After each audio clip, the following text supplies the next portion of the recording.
Let's talk about a couple of essential behaviors. Essential behaviors are behaviors that you put into a pup to the point of a predictable habit that will endure a lifetime.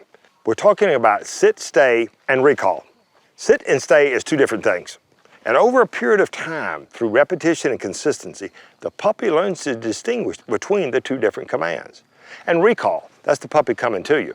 So if you place the puppy away from you and call the puppy to you, what you're actually doing is creating a situation that trains in creeping. That is, when you turn your back, the puppy skeets along the ground and creeps toward you. How do you prevent that? We have a Wildrose law. Don't put in a problem you have to train out later. So behind us over here, we have young Forest. Notice the eye contact. So this dog is really ready to learn. If he's sniffing the ground and looking all about, we don't really have the eye contact, the mental conditioning that we need. So there's a bit of timing on your part that you have to get.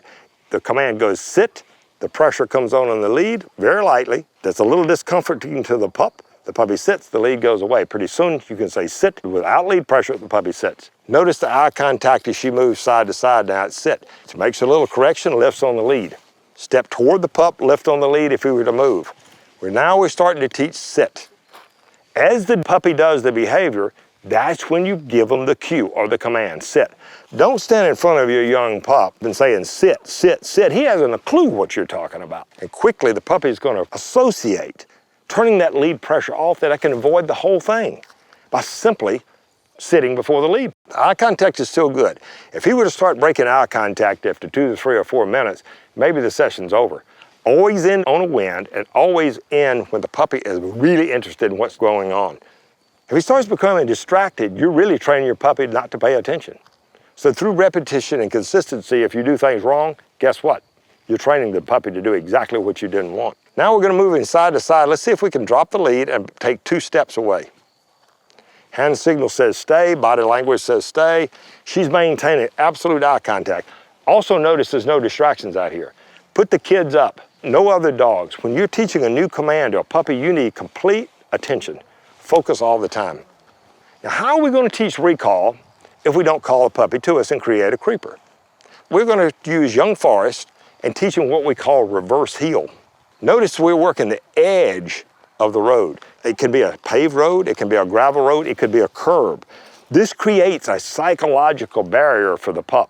Dogs are extremely place-oriented. So by working the edge of the road, the puppy is learning to stay very close to heel and not step into the grass. If he steps into the grass, we move him back over. They learn to stay very close to the body as you learn to heel and lead. We're going to use our same straight edge, back and forth, and call the puppy to us by reversing heel. And then we go forward again. Reverse heel, go forward again. We didn't call him off sit.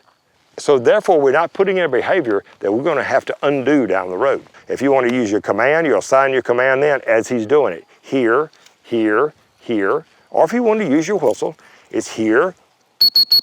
That's the way we would get the puppy to come to us without calling him off sit. Now stay is permanent.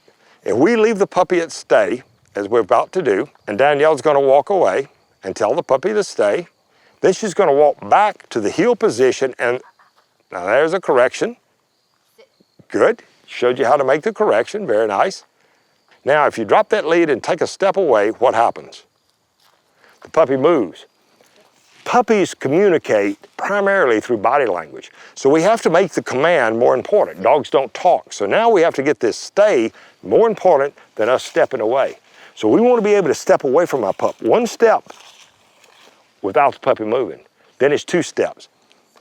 That's proximity, 1 step, 2 steps, 3 steps. It's very gradual. Now the puppy is not working on body language. He's sitting still.